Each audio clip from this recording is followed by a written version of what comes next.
Stroke management is a critical process that requires swift and precise medical action. Today, we'll take you through a step-by-step approach to manage both ischemic and hemorrhagic strokes, focusing on initial assessment, thrombolysis, endovascular thrombectomy, supportive care, and more. Let's begin.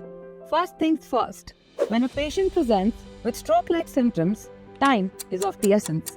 The initial assessment should be completed within 10 minutes, which includes, first, confirming the stroke diagnosis using the NIH-SS scale. Second, assessing the vital signs, glucose levels, and performing an ECG. Third, a non-contrast CT or an MRI is done to rule out hemorrhage. This initial phase sets the stage for everything that follows. Quick, decisive action is the key here. Next, within the first 60 minutes, we evaluate eligibility for intravenous thrombolysis using alteplase, also known as TPA, for which the onset to treatment time should be less than or equal to 4.5 hours. The NIH-SS score should be greater than or equal to 4. We also need to check for contraindications, which are severe head trauma or intracranial hemorrhage. Once eligibility is confirmed, IV alteplase is administered at the dose of 0.9 mg per kg with a maximum dose of 90 mg. Remember, the faster we act, the better the patient outcome is. For large vessel occlusions, endovascular thrombectomy is the next step.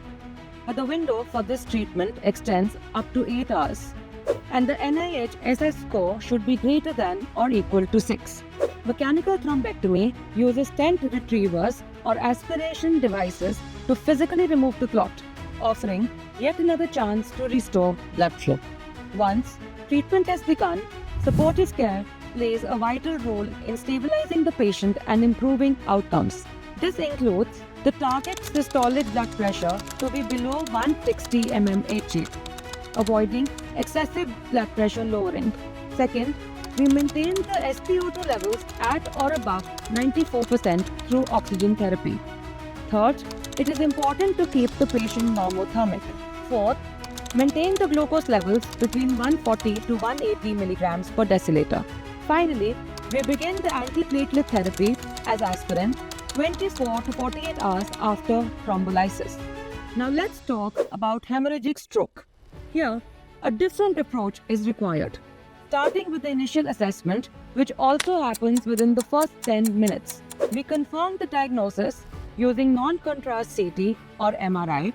Then, we go on to assess the vital signs, the glucose levels, and an ECG. When the hemorrhage is confirmed, supportive care becomes the priority.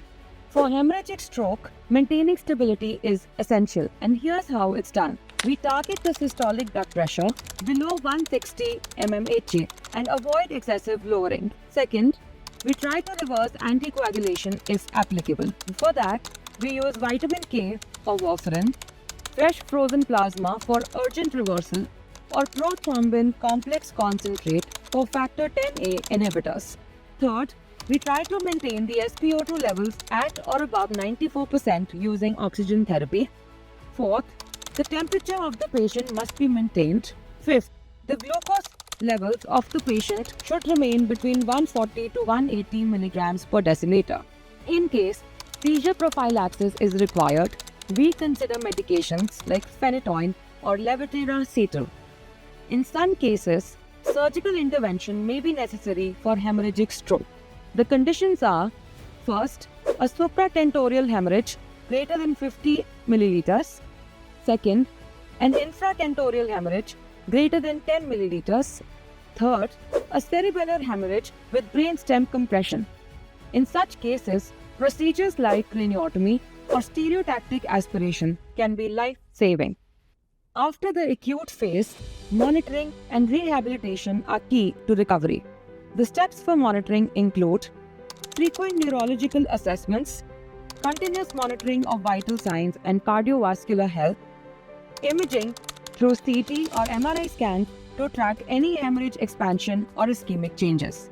The rehabilitation steps include early mobilization and physical therapy, speech and language therapy, occupational therapy, and cognitive rehabilitation. Finally, we must focus on preventing future strokes through secondary prevention, which include antiplatelet therapy for ischemic stroke, anticoagulation for atrial fibrillation or venous thromboembolism, blood pressure management, lipid-lowering therapy, and diabetes management. Stroke management is a race against time, but with the right steps, we can improve outcomes and save lives. Be sure to like, share, and subscribe for more medical insights.